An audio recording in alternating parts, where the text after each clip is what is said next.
the big game is just a few days away, and there's still plenty of time to amp up your menu with some quick and easy changes. Who better to join us in the kitchen than Lori Green, the owner of Elizabeth Richard Gifts in Waterbury. Lori, you always make things so easy, so it's perfect to have you here. Thank you very much, Teresa. It's good to be here. So before we get cooking, for our viewers who might be under a rock and aren't familiar with your store, give us the details. It's fabulous, let me just add. Oh, thank you. We've got a great store on the Waterbury-Middlebury line, 951 Chase Parkway, Elizabeth Richard Gifts, and we sell just about everything. I mean, we've got a great bridal registry, as you know. I know it well, Lori. We've got wonderful things for you for jewelry and scarves and all that stuff, handbags, and just something for everybody. It's really the perfect place if you need a baby shower gift, if you need a housewarming gift. There's just so much variety. There's a lot of stuff for the guys, too, in your life, so bring them in. They'll have a good time with us. And China, not to mention China, for the bridal registry. That's right. All right, let's get cooking.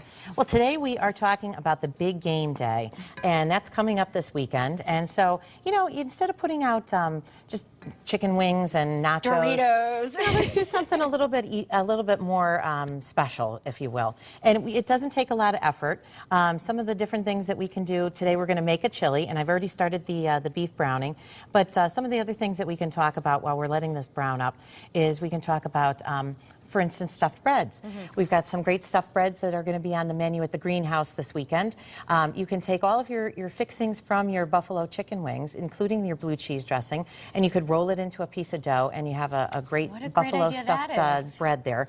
And the same thing with some meatballs and some ham. Do the same thing. You can just roll it up in some dough. These particular breads that I got, I would be remiss if I didn't say that they did not come out of my kitchen. They came from a wonderful establishment in Watertown.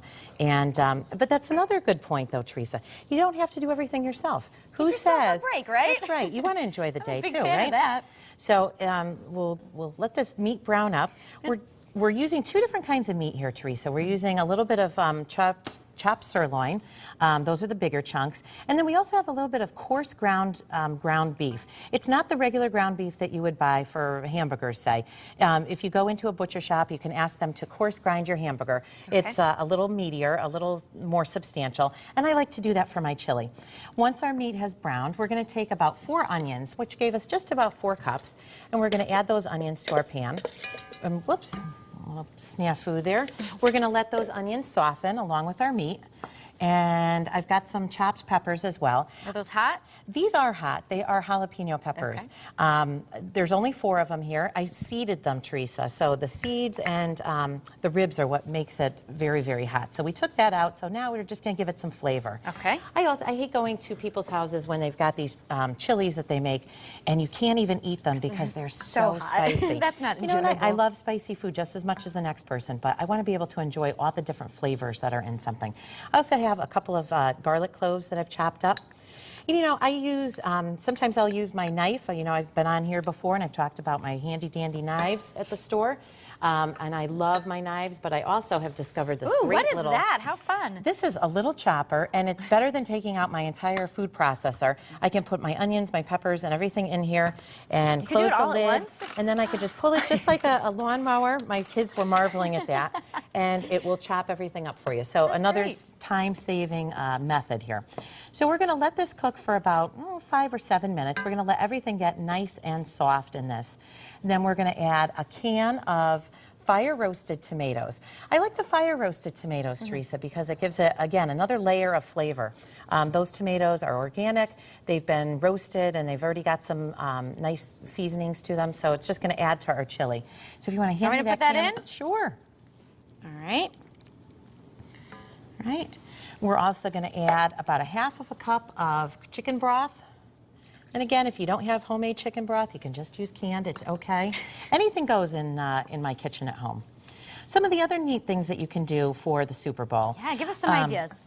You can take a package of ravioli, cook them as normal in boiling water, just like anybody else would.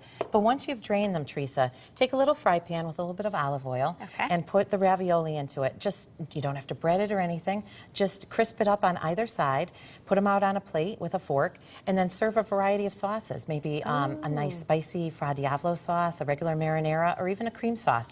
So if you do a nice little platter of ravioli, they can take them, they can eat them, and they're nice on a plate, and you don't have to worry about making a mess. All right, so the beans are the last? The beans are the last things that are put going to them go in? in. And that is about 2 cans of beans. And you know, we have this argument at the house all the time about beans and chili and what belongs in chili. And I like my chili with some beans. My new husband does not. No? Okay. Well, then We always in- have to make 2 batches because I think it adds so much flavor with the beans. I agree. He would be in my husband's camp. Is that right? Yep, absolutely. And then what we're going to do is we're going to take all of our seasonings. We've got chili powder, we've got cumin, we've got oregano, we've got Okay. some paprika, and then last but not least, we've got some cayenne pepper.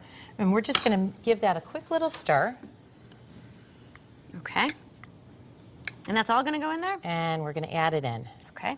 And now we're going to stir that up in the chili. And then believe it or not, Teresa, this is only going to need to cook for about a half an hour on your Oh, wow. stovetop. It's a really nice, easy chili. It's very quick.